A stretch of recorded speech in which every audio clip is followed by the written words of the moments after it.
So your mom was telling me how you guys met, uh, vaguely, how you and Mitchell had met after Mobile, and then you and Journey had met at a UPS store. Yeah, yeah. So me and Bailey actually went to school together from elementary school. Yeah.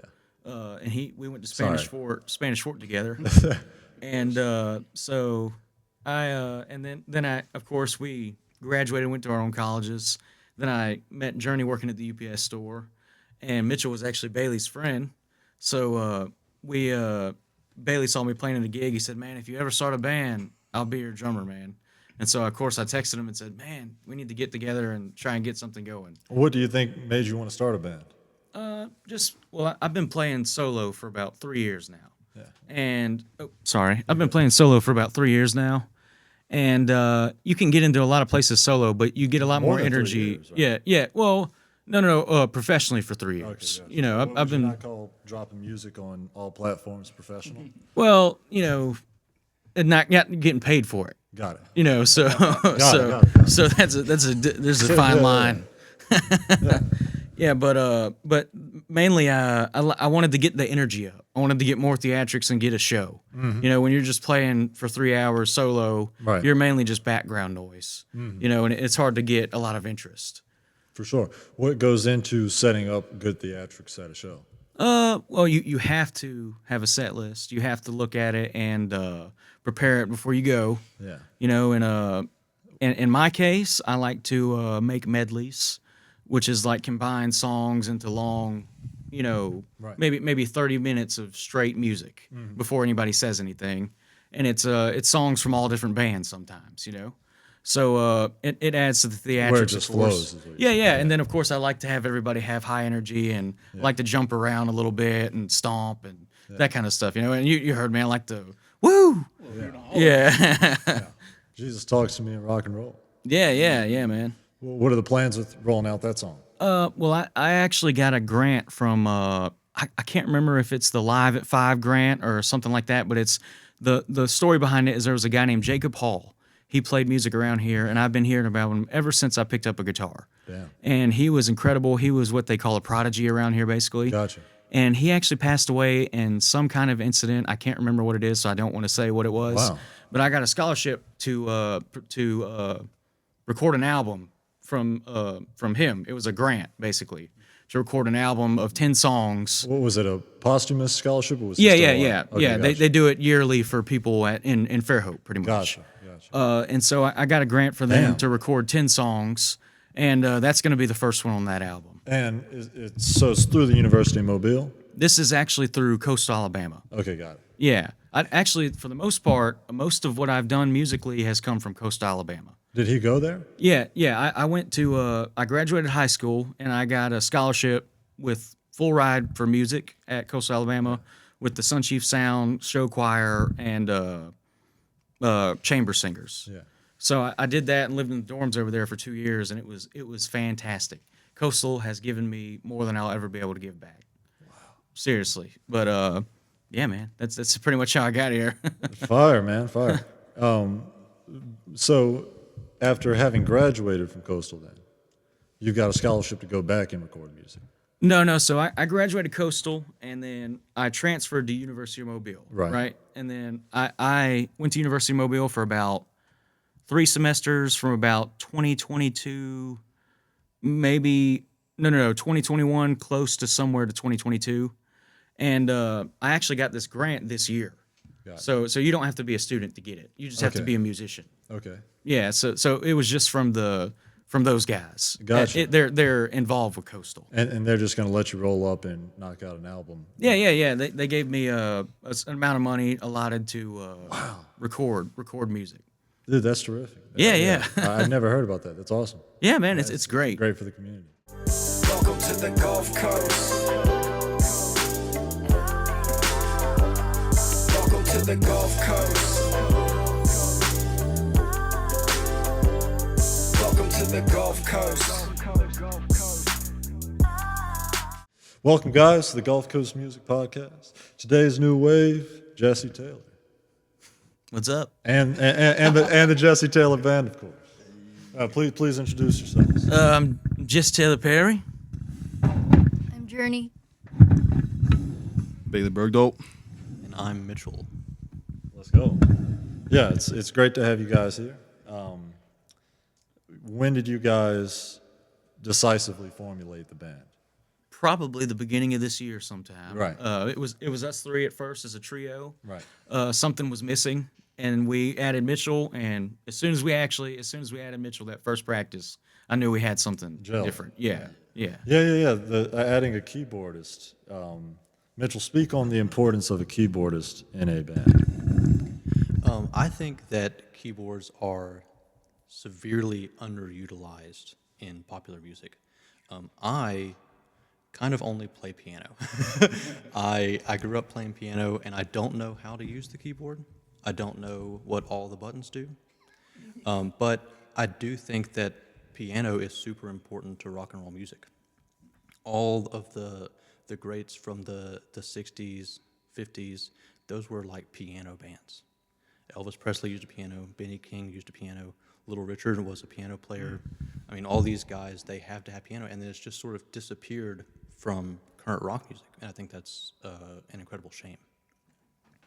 Knock that one out the park. No, I agree. It's super valuable, and it surprises me not seeing it as in the band music scene as it should be. So having just started recently, are you guys planning on dropping music as a band? Because I know the train won't pass you by. It sounded like just you and the keyboard? Were there any other instruments on that? It's recorded with just me in the studio. Right. My guy I record with, his name is Brett Gambino. Right. He actually puts a lot of the other instruments on there for me. Right. But I always tell him to try and emulate what these guys do on the recordings, like Gotcha. the video recordings, you know. Right. But that's mainly because it's hard to get everybody in there to record, you know. Okay, gotcha. So yeah, but I still go for that same sound. Yeah, and I love that song, by the way. Thank you, man. I mean, especially the meaning. You know, I'm glad you clarified the meaning, because you write it in such a great, vague way that it would have taken me multiple times to process. Yeah, for sure. But it applies to any age in life, of course. Oh yeah, But yeah, man. Immediately coming out of college and feeling like, everybody else is on their way, and Oh yeah. you're missing the Well, you look around, everybody's getting married, people are having children, and Right. you're like, what's Does going my on? ticket not work? But like I said in that explanation, if you wait at the station long enough, the train's not going to pass you by. yeah. Till your dreams begin to make their way back to you. Yeah. It's a great- Yeah, great man. lyric. Actually, funny enough, when I was working at the UPS store, man, I thought it was pretty much over. And I got back into music, and music got back into me, and the train didn't pass me by. Music is still pulling me along now. Wow. You know what I mean? It's actually, it supports me now. Yeah. It's insane. Going from having to go to work every day and go to do a gig afterwards to this is what I do now. Oh my God. Yeah. The train doesn't pass you by. How do you manage that schedule, and how did you get to that point of music being your livelihood? Well, she could probably tell you, working at the UPS store and going to the music at the same time, man, it's hard work. Like she was telling me, she played last night at Ravenite 9 to 12, man. Yeah. And she got up this morning. She's wiped out today, of course. But man, a lot of times I would ask my boss, man, if I clean up fast, can I leave out of here at 6 instead of 6:30 or something to get to a gig, And before you know it, I was telling him, man, I won't be able to work here anymore. I have too many gigs to It's keep like, up damn, I with." created a monster. Yeah. Yeah, that's a great story. What are your guys' plans with music? I know that the band is sufficing, but where do y'all stand at Bailey? Yeah, like Jesse mentioned earlier, we knew each other in elementary school, and me and my buddy Avery, we knew that he played, and we always wanted to go see him. Yeah. And I did music through college. We were in a group. Me and Mitchell, that's how we know each other. We were in a group called Ramcore at the University of Mobile. But yeah, we just wanted to go see Jesse, and then like Jesse said, I was like, "Hey, you need a drummer, you know who to talk to." And then thankfully he, I guess, called every good drummer, and they said no, and then called me, and it worked out. All right, send a resume. Yeah, exactly. But no, yeah, I love it. It's so much fun. Like I have no other avenue right now to really do music. You know, Yeah. I have a full-time job, and if I wasn't doing this, I don't think I'd be playing drums. Really, you know, Sure. it's so much fun. It's a Wow. really good time. Yeah. Don't let this guy fool you, man. He can play. You're right. You've been playing all your life. Jesse's right. I am the best drummer of all time. No, yeah, drums not my whole life. My main instrument's trombone. Actually, Damn. started in middle school, played that all through college.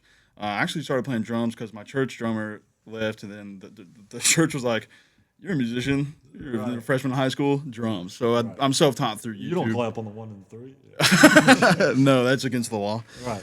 But no, yeah, just learned through YouTube. Yeah. Wow. Yeah. Wow. How long did it take you to learn the drums? Well, that is on the pre-notion that I know how to play the drums, which once again, jury's still out on that. But Always learning. yeah, always learning. That's the great way to put it. But I don't know, you know, I guess to get to the point where I could like play in church and it wasn't a distraction, probably like a couple months, you know. Drums in church is kind of crazy. Yeah, it's not, you know, we play hymns and stuff, and it's just like very light backing stuff. And it was on electric kit anyway, so, you know, Right. who knows if they actually had the volume turned up or not. That's funny. I was having a good time. Yeah. But yeah, no, it was a couple months, and then, you know, I kind of sat in, and then slowly, you know, started playing with friends and playing different kind of music, and kind of grew a little bit that way. So Were there any like church hymns that the drums just had like a wild impact on? not really. Like where you were just like, all right, it's time to let loose eagle's wings, you know? Some, funnily enough, some like Christmas church music literature Yeah. goes hard. Like Yeah. some of it, there's Bro, I'm some telling you. big drum I'm parts. telling you. They're like going to like jazz and some stuff. It's fun. It's like very theatrical and everything. Yeah. So that's always fun. Like I wish my church had drums, man. That's cool. dude, come on, dude.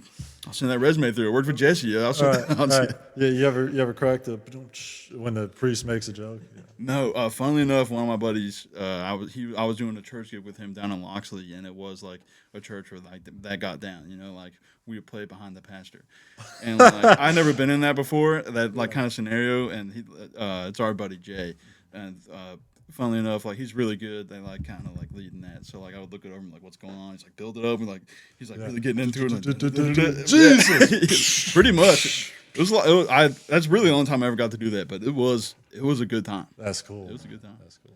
How about yourself, Mitch? I'm a drummer.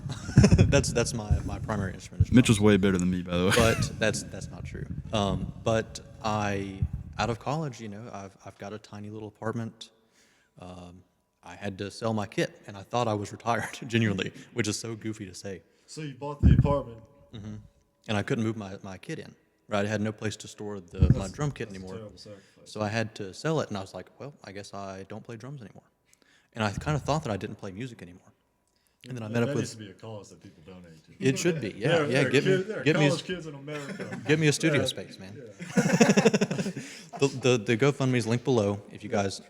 So I kind of thought I wasn't really gonna play music anymore. I was like, okay, well, it got me through college, it got me my scholarship, that part of my life's through, and then I was meeting up with Bailey, and he said, dude, you've got to join this band we're in. I was like, yes.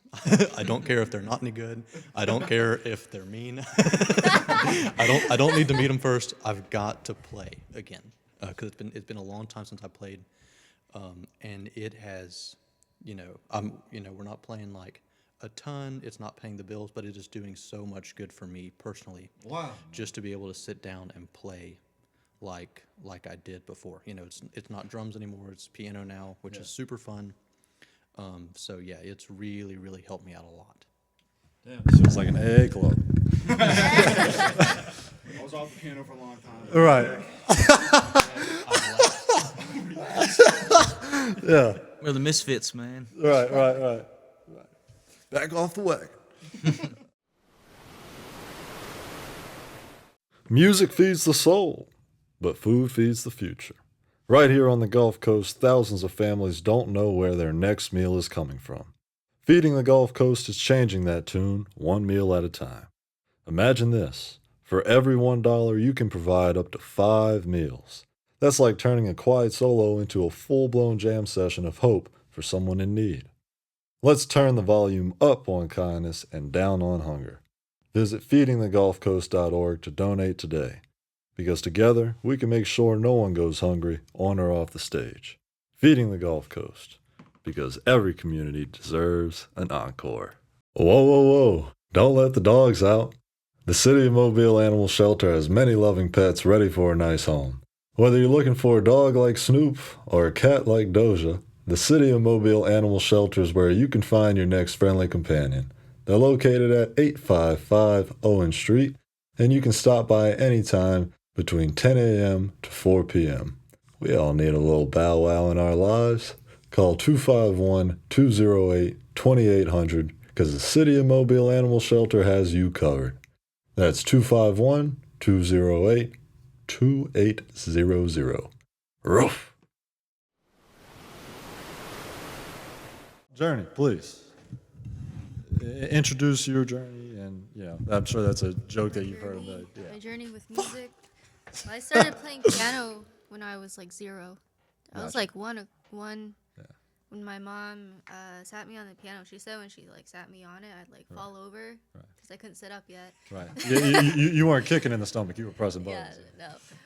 But yeah, because she's a music major, so she taught me piano and violin. So I'm classically trained. Let's go.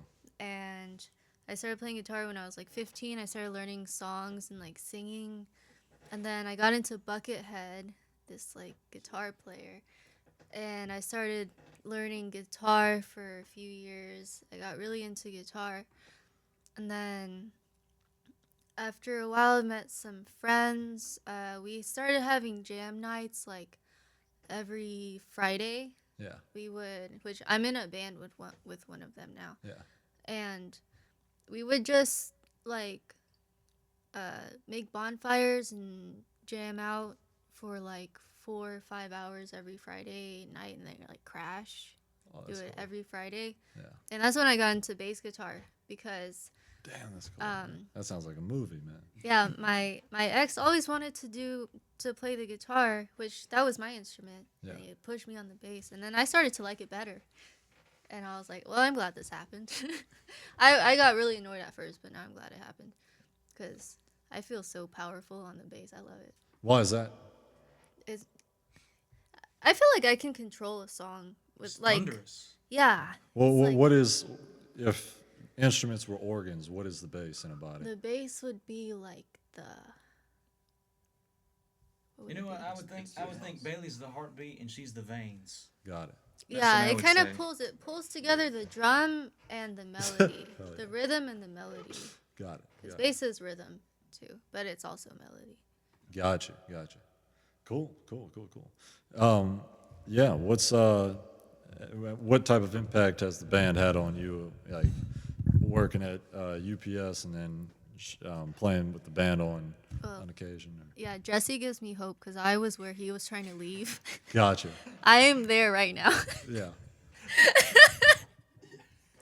I'll make sure the employer doesn't see this. No, he knows. Yeah. Yeah. Yes, that's really cool stuff that you found a means to make it a livelihood. When I saw you playing on Art Walk, it was great, of course, and listening to your music, Stupid Little Girl has such a street sound feeling to it. You know, you've got such a street sound.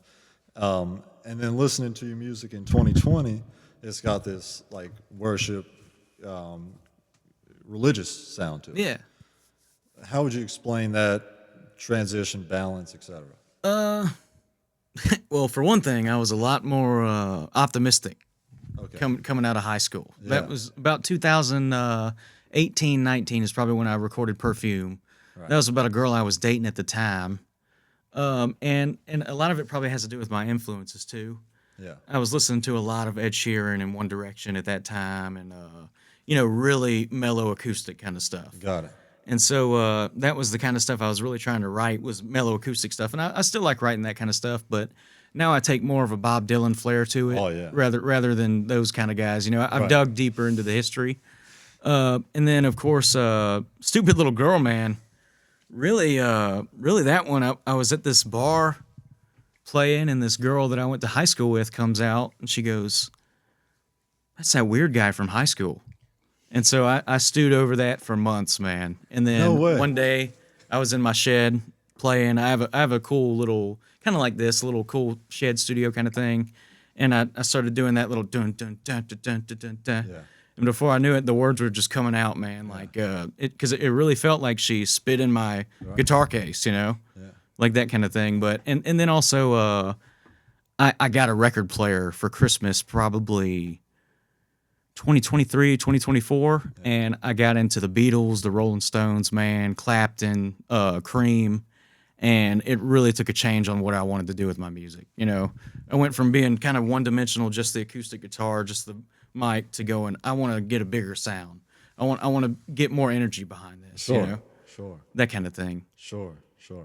Have you noticed that music nowadays has become so, like, maybe with the artificial intelligence that you've got in the studios, but it's just become so perfect sounding. Oh, that, yeah. That it's lost that energy that the Oh, yeah. older songs had. That Yeah, you, yeah. You can't, recreate no matter how much technology you have. Oh yeah. Well, sometimes, and I think a lot of that probably has to do with the studios.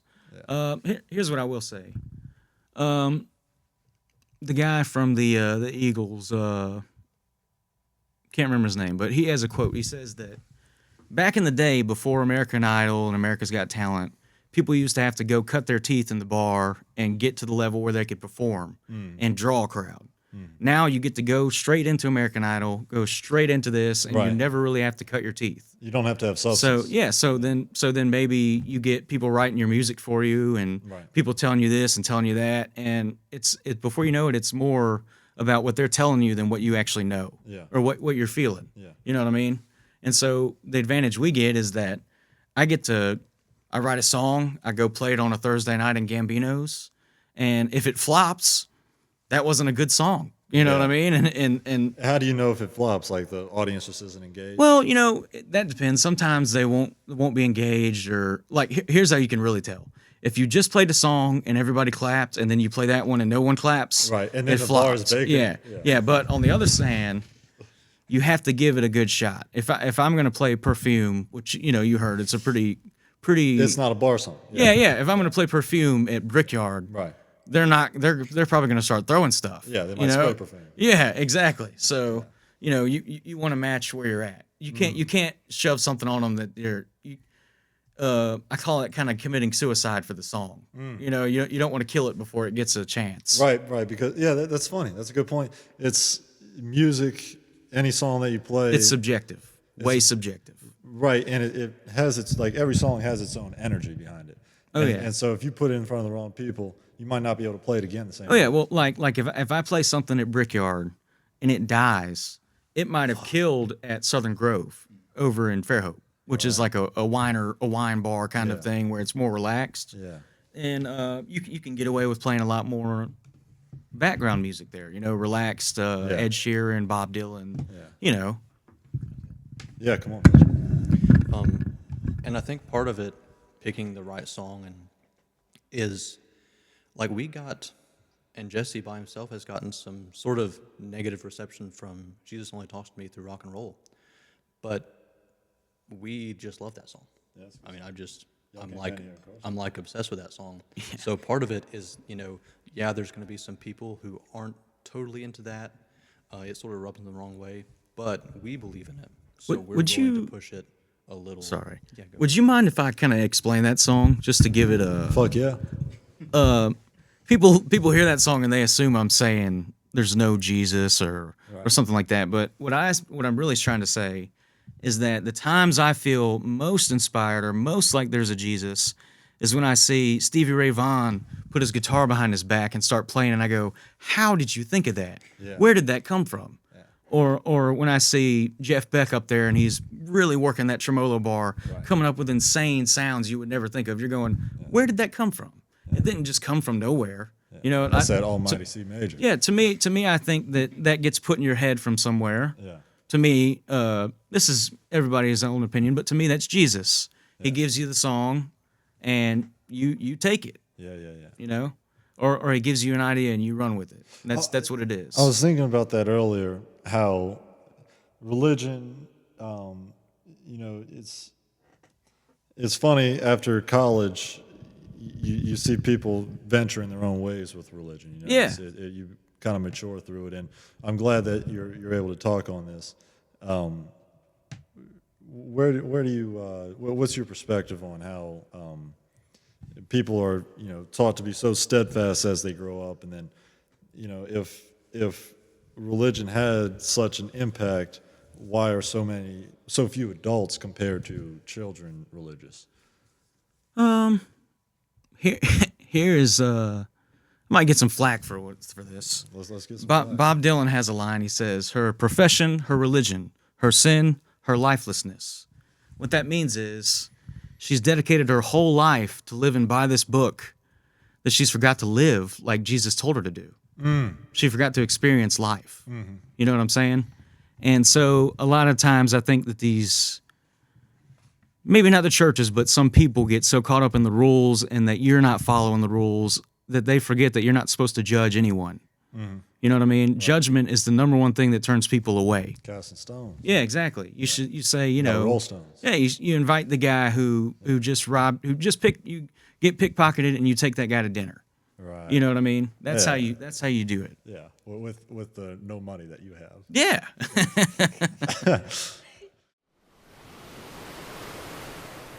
At Roosters, we are committed to using quality, locally sourced ingredients as often as possible. That's why we partnered with Bayou Corps Farms to take their heirloom corn, locally grown in Bon Secours, and use it to create the corn flour for our new always fresh corn tortillas. Our other partner, Tortilleria E&H in Daphne, receives the Bayou Corps corn flour and uses it to make the tortillas. The heirloom corn tortillas then get delivered to Roosters, where they are used to make our signature tacos. The end result is freshness and flavor you can't get anywhere else. Roosters, for the love of food. Hey fighters, listen up. Are you tired of feeling like your conditioning holds you back in competition? It's time to bridge the gap between theory and real performance. At Dexter's Fitness Center, we're launching a combat sports strength and conditioning program designed for boxers, kickboxers, MMA fighters, and combat athletes who want to get faster, stronger, and more flexible while building the endurance to go the distance. No more outdated workouts, no more burnout. This program is built to enhance your skill work, prevent injuries, and maximize your potential without wasting your time or overwhelming your body. Training starts August 12th at Dexter's Fitness Center, 1900 Government Street, Mobile, Alabama. Sessions are Tuesdays and Thursdays from 6:30 p.m. to 7:30 p.m. and Saturdays from 11:30 a.m. to 12:30 p.m. If you're ready to step into every fight confident, prepared, and in peak condition, call 251-709-2654 or email contact@dextersfitnesscenter.com today. Let's build the fighter you're meant to be. Yeah. Where do you see the band? Or actually, another question. So in the 5 years after the beginning songs that you'd made, up until now, what was going on? Were you just working? I was doing a lot of college. The main thing is I didn't have a lot of time to go and record stuff, and also I just didn't know where I was going to end up. For a little while, man, I thought I was going to be an FBI agent. Wow. I thought I was going to do all kinds of stuff, and of course, all through all that, I kept writing music, and you'll see some of those songs that I wrote throughout the years on this album coming up. That's cool. But That's really cool. But for the most part, man, I just kept writing it, and I worked lawn care, I worked vinyl siding, I worked UPS store. Lawn care ain't no joke, but lawn care, you write your best stuff in. Yeah, I was a waiter, man, and after every single one of those gigs, I'd come home, pick up my guitar, and try and write something. Have you noticed, like, when you were doing lawn care that you would get in that Zen mode and think about lyrics the whole time? Yeah, sometimes. It made me really reflective. It didn't not so much lyrics, but for me, lyrics come from like I'll be really fixated on something, right? Yeah. I'll be like, man, I've been thinking about this for months and months and months, and it's eating at me. Yeah. And then one day I'll write something, and then it just fades away. Like The Train Won't Pass You By. I'm like, man, everybody's so far ahead of me. I'll never catch up. You're writing it And then down. one day I wrote that song, and I just realized that the train's not going to pass me by. You know what I mean? It was like writing down hope. Yeah. You know? It's good. Yeah. So yeah, how many songs do you think you wrote down during that intermission in your career? And how did you stay motivated to keep writing those songs? Oh man, well, a guy walked up to me one day at a gig I was playing recently. He said, he asked me to play some songs for him. I played them. He said, "Man, don't ever stop. It's a sickness." And that's exactly right. It's a sickness. Yeah. I can't stop, no matter what I do. Yeah. You know, and sometimes you think, what if no one ever hears this song? It doesn't matter. You still have to write it. Yeah. It doesn't matter. You know. Right. But I probably wrote hundreds of songs within those 5 years, maybe 100 or 200 songs. Damn, bro. But the ones that I've actually probably kept, maybe three or two or three. You know, So, how do you decide to keep a song? it just it either works or it doesn't, man. It's hard to explain. You know, Do you think about how it'll gel with the band, or is it a Well- preference of your style? sometimes I write stuff just for the band, like Jesus Talks to Me in Rock and Roll. That was just for the band. Yeah. But what was the question again, man? I'm sorry. So yeah, do you write the songs thinking like, man, Mitchell's gonna go crazy with this solo? Not particularly, actually. Like, I'm more of a poet, I guess you would say. Yeah. So I get a couple of chords, I get a nice little riff, and then I'll write some words to that, and that's just my bones. You know what I mean? And then from there, I might add a harmonica part or a little solo acoustic part or something. You know, but you just kind of let the song build itself. You know what I mean? You don't want to. If you keep throwing too much stuff on there, you'll saturate it, and it won't be the same thing you started out with. Gotta let the fire burn. Yeah. Cool.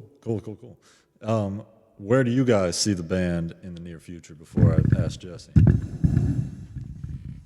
I think in Hall of Fame by 2050, conservatively, probably way before that. But I don't want to be crazy. You know. I feel like a posthumous Hall of Fame. Yeah, that's fine. Yeah. I'm definitely going first. How about you, Mitchell? I'd like to be, I would, it sounds weird. I would really love to be like home from work, super tired on a Friday night, pack all our stuff, drive a long way for not a ton of money, and play really late into the night because it is just so much fun. And if we play, Damn, a few gigs a month for the next several years, I'd be perfectly happy with that. Yeah. That's awesome, dude. That's just like that is the epitome of passion for music, and it sounds like you've reached the what's the word I'm looking for? The ultimate breakthrough of understanding of pursuing music. That's awesome. How about you, Journey? As long as we're gigging, I don't care where. Yeah.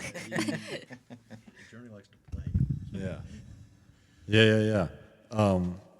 Does your mom do the managing and booking, or So my parents helped me out a lot. My mom and my dad helped me out a lot with getting booking gigs and stuff, with like emailing and contacting places. Yeah. The main thing though is like they helped me a lot with balancing the sound, and like they helped me.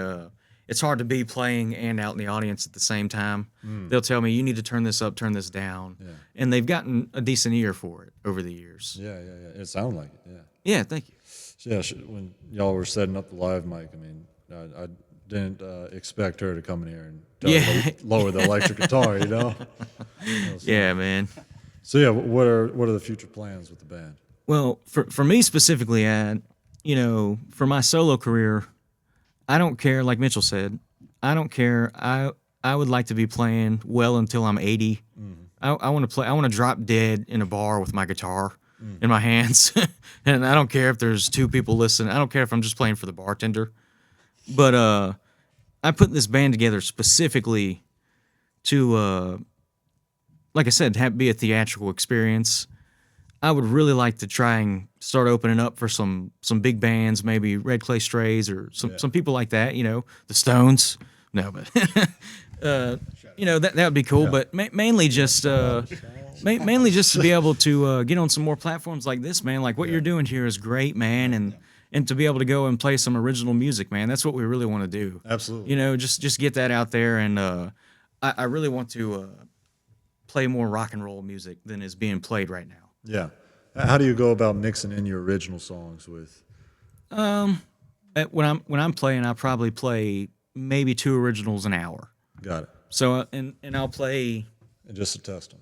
Do you announce to the crowd like, hey, Well, so, you know, actually, everybody fucking listen? I don't.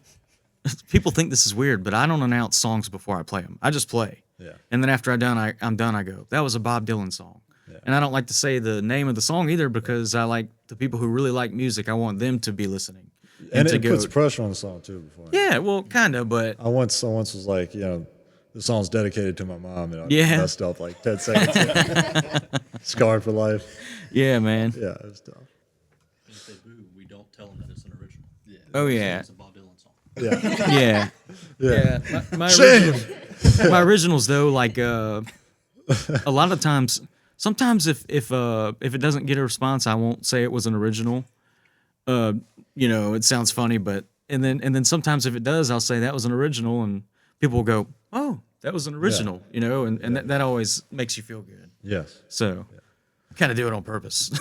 When you were playing on the street for the art walk,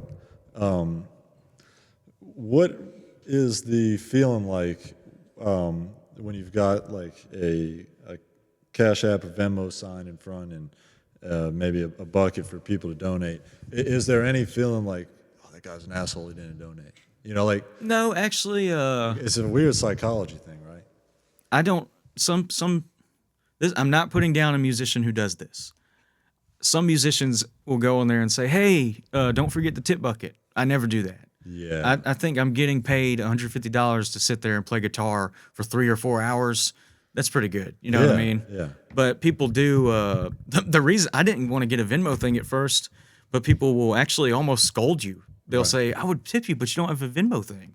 Right. You know, so you have to get that eventually. But and every time someone tips me, if I miss you, I'm sorry, but almost every time someone tips me, I try to say thank you. Yeah. And then if they say I like it, I say thank you for listening, because that's what means the most. I don't care if you're a drunk lady and you want to dance. That's one thing, but I really care if you listen to what I'm trying to say. You know? Yeah. The whole the money thing is always a funny thing, but I'm glad you clarified that. Yeah. I kid you not, last night, as I was walking up and down the street on Dauphin, there was a lady in I guess a Bachelorette car. Like she had just gotten married, and it was just her and her friends, and she like yelled out to these 2 people in Halloween costumes and was like, "Come in the Brickyard and take shots for me. I just got married." And the guys were like, "Take shots for you?" You know, like what? But yeah. Anyway, and I was dying laughing. I was just a bystander, you know. And, Yeah. yeah, the money, and it's always interesting when you see somebody playing. It's like I said, a weird psychology of that person's playing, and you feel like you should. Oh yeah. No. What does feel funny though, is it does feel funny when you have somebody. I don't think bad about them. It always just surprises me, like if somebody sits and listens and they'll sing every song you're playing, And then walk. and then they get up and walk out, and you're like, Yeah, well, I thought I was doing a good job. break the guitar, you know. Yeah. Barry Bonds. Yeah. Yeah. Are you guys? Where are you guys going with the upcoming gigs? What's in the future? The next thing we actually have booked is next year, and it's at this place called Doherty's in Dolphin Island. I can't remember the exact day, but I believe it's in April. But we would love to get booked. Yeah. We would love to book some gigs for next year. Right now, I do a lot of solo stuff, and I'm booked pretty much every Friday night till the end of the year, and every Thursday night. I'd rarely get a Saturday to play. Sometimes, so, and that was without booking for the band. Yeah. But this upcoming year, I'll be booking more for the band, so I'm going to try and at least get us 2 or 3 gigs a month. Yeah. You know, because we practice like once a week. You know, just to stay tight. That's an average. Yeah. Yeah. So, but man, How do you balance practicing in multiple bands and scheduling with multiple bands? Sometimes I just have to say no to stuff. Right. I gotta go to bed. I'm tired. Yeah. No, yeah. Stuff to do. Yeah, or you just kind of like on a first come, first serve, like, you know. band Well, it parties. depends. If it's a high priority thing, I'll try to make it. Right. But if I have something kind of urgent to do and there's something that's just like a regular practice, I would probably have to say no. I always it's important always too to try and let people, like, she's in my band, so I try and let her, like, I've told them about that gig in April last month, you know, just so everybody knows. And then we had Shrimp Festival this year. Right. We were practicing for that since January, you know, so Yeah. we I try to keep everybody prepared. How was Shrimp Fest? It was awesome, so man. sick. It was It was great. so much We played at 10 to 11:30. The band, of course, the band was great, but the crowd was great. I mean, man, it was a lot of fun. We got to be really theatric. I was down on one knee at times and stuff, man, jumping around. Probably embarrassing myself. No, but- it was sick. It was so much fun. Well, Yeah, it was awesome. St. Gilles, Delia. Yeah, it's literally unfortunate. No, it was so much fun.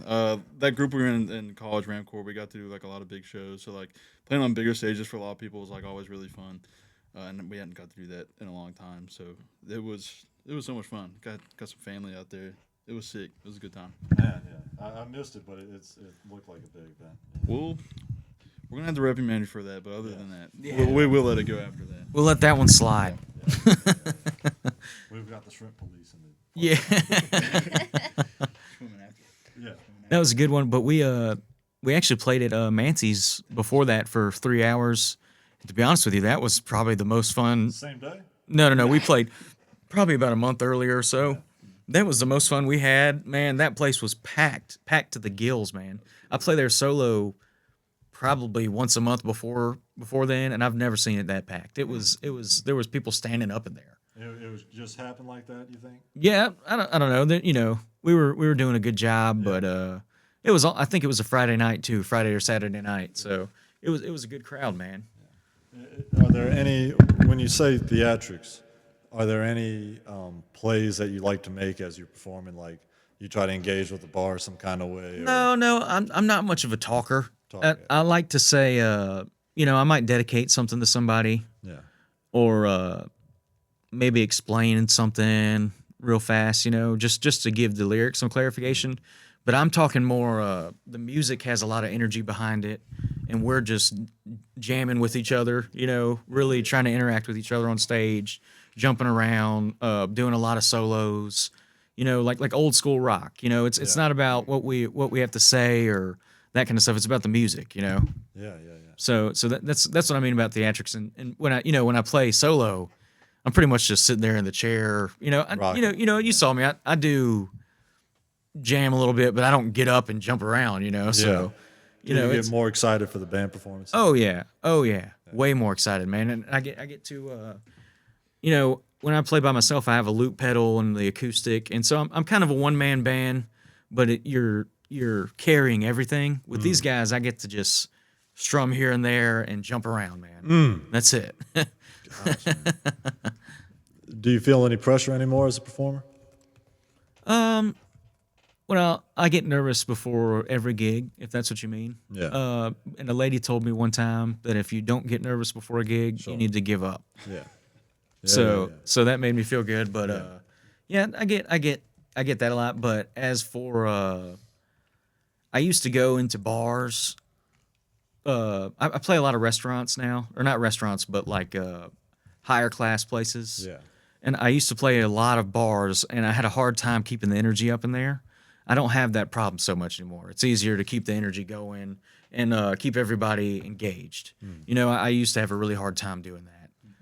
Yeah. But you know, that's basically the only pressure you really feel. And whenever you drop it, you can really feel it drop. You know, so it takes a while to learn how to keep that elevated and going. Yeah. And at the best part about the band shows, it's the whole time. It never stops, you know. So Yeah, I imagine it's easy when you look to your right and left and you got your boys with you. And, yeah. for sure. And of course, yeah, Journey's one of the boys. yeah, hell yeah. Well, cool. Is there anything else you guys wanted to bring to the table? Just check me out on Facebook, Instagram, Jesse Taylor Perry Music, and check my music out online, Jesse Taylor Perry. Yeah. You can find me pretty much anywhere you stream music. You got to put Jesse Taylor no space Perry, and you'll be able to find it. It's a little tricky to find sometimes. I'm but- glad that you added the Perry. Yeah, but other than that, man, I should have an album coming out When do you think? maybe by the end of the year, or maybe 3 months into next year. Sometime close. Is it just Gambino putting beats on, or is it the it's- band also playing? Well, he doesn't. It's not beats. He has the instruments in there, Right. Okay. So got it. so he'll do that, but I'm gonna try and get them in for some of the stuff. Yeah. But some of the probably about half of it is band. Yeah. About half of it is solo. Yeah. So Cool. and I do a little bit of Bob Dylan type stuff on there as far as my solo stuff goes. Yeah. Bob Dylan, Ed Sheeran kind of stuff, and then the band stuff. Y'all have heard that. What are your plans with rolling it out? Just kind of put it out. I might. I was thinking about maybe trying to get somewhere for like a album release party or something, But other than that, I don't really have too many plans. Just kind of put it out there and see what the reception is, Maybe try and advertise it a little bit, but maybe you guys help me out. But Yeah, absolutely. Absolutely. I'm really excited for it. yeah, man, it should be a good album, man. I've been writing a lot of. I probably Did we turn the reverb off? I think we did. Thank God. I think This is gonna be funny. The monster voice. Band. I probably have 2 more songs to write on that album, but other than that, I'm pretty much done. Oh, it's on. No, it is actually off. Yeah. Thank God. I Good call. was about to say I thought Is I off when it's I versus O? Which one's? I'm not O sure. is when it's off. Oh, wait, no. Because I remember because. O is probably off. So But- it's on I right now.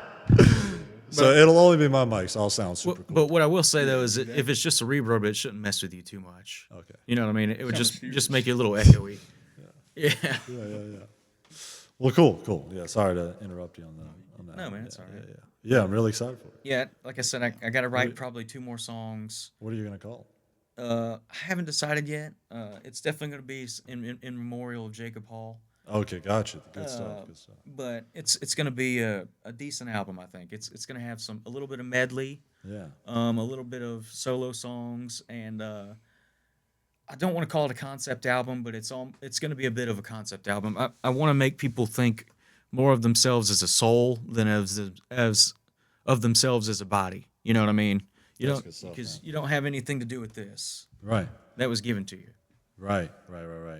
Yeah, I really appreciate you for addressing that as well, because I've thought about that recently. We get so caught up in the humans of it all. Yeah, exactly. I mean, my friend says, he finds himself being a turtle when he could be the bird. Yeah. You're on the ground and you just see what's left and right, and you forget that we're one of 8 billion, and like you're saying, it's the soul of you that. Well, and everybody has a personal journey too. You can't forget that. Yeah. You gotta keep in mind that, you have your own story. Got to keep writing it. Yeah, absolutely. Yeah. I'm trying to get more philosophical because I love this. I love this topic. Do you guys have anything to say on this? Mitchell, come on. About the soul. Yeah, man. So Nietzsche once.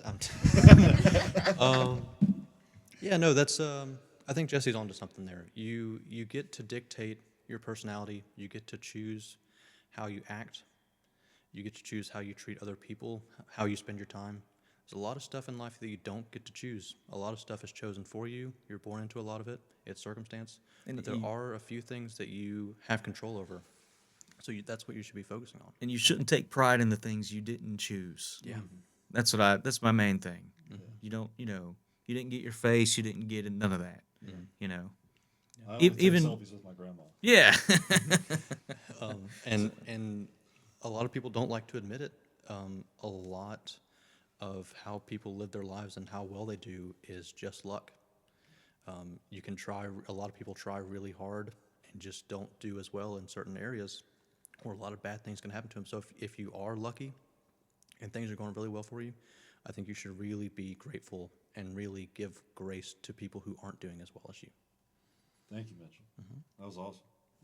Yeah. Unless you guys have anything else, yeah. No, I just did. Pump fake. Can I say something with the reverb mic? Yeah. Go see live music, guys.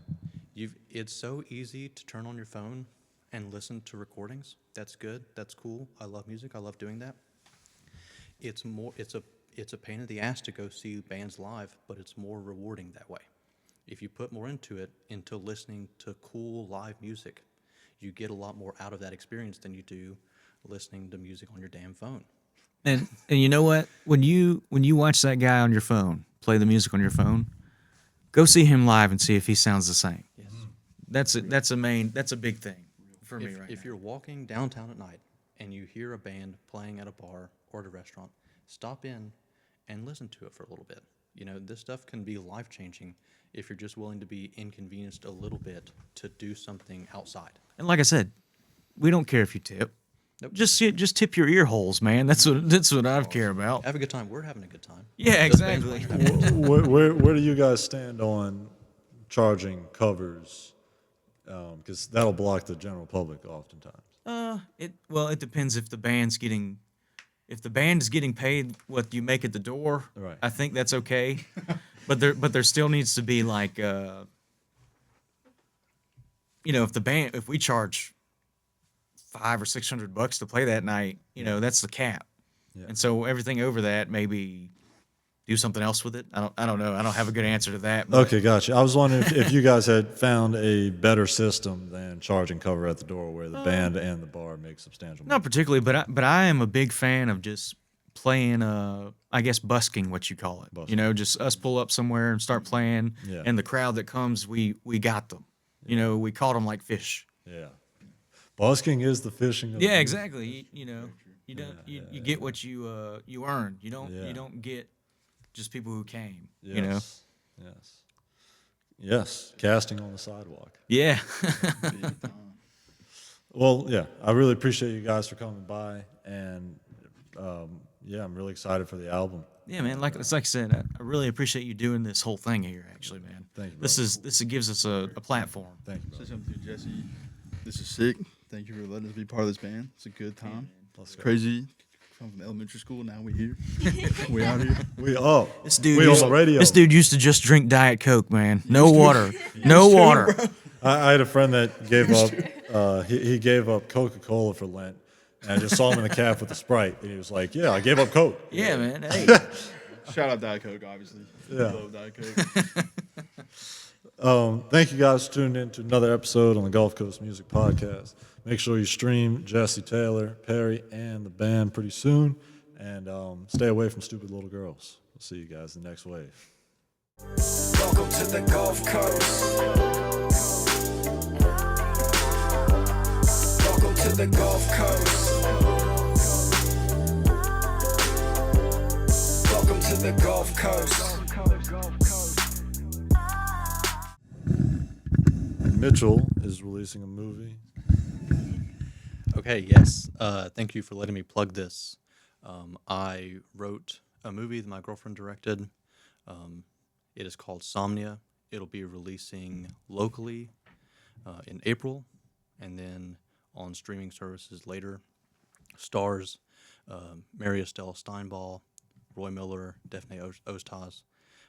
They are locally based actors from, some of them are from New York, some of them are from LA. It's a drama, low budget kind of deal, but we put a lot of hard work, a lot of effort into it. I'm really proud of it. Everybody who's seen some of the rough cuts, really proud of it. You can check out the trailer on YouTube. That is the Fort Stouffville Productions YouTube channel. It's called Somnia in parentheses 2026. Excited for that? Thank you, brother. Let the trailer speak for itself, but it's got some great camera work, man. Hell yeah. Hell yeah. Thank you. Have you tried to submit it to the Fairhope Film Fest? No, we haven't. I think a lot of the local film fests are for short films, and this is a feature. But I would like to submit it into some of the featured junkets and festivals and stuff early next year. Well, what's damn, I mean, I guess there's so many questions with the film, but just one last question. What inspires you to make a film? I think it's the same thing that inspires you to make music. I'm a writer. I love to write, and it's not necessarily something that I just want to do or that I enjoy doing, but it's something that I have to do. I'm not fulfilled unless I'm making something. And what's cool about it is the art scene in Mobile is so cool, and there's so many really talented artists. I think everybody kind of feels that way. Like we just have to do something. We got the same sickness, So we were man. all, yeah, exactly. So when I told everybody, I was like, hey, I've got this idea for a movie, I've got the script. Everybody that we talked to was like, yeah, I'm totally in. We're behind you 100%. We feel the same way. We want to create something. We need to create art.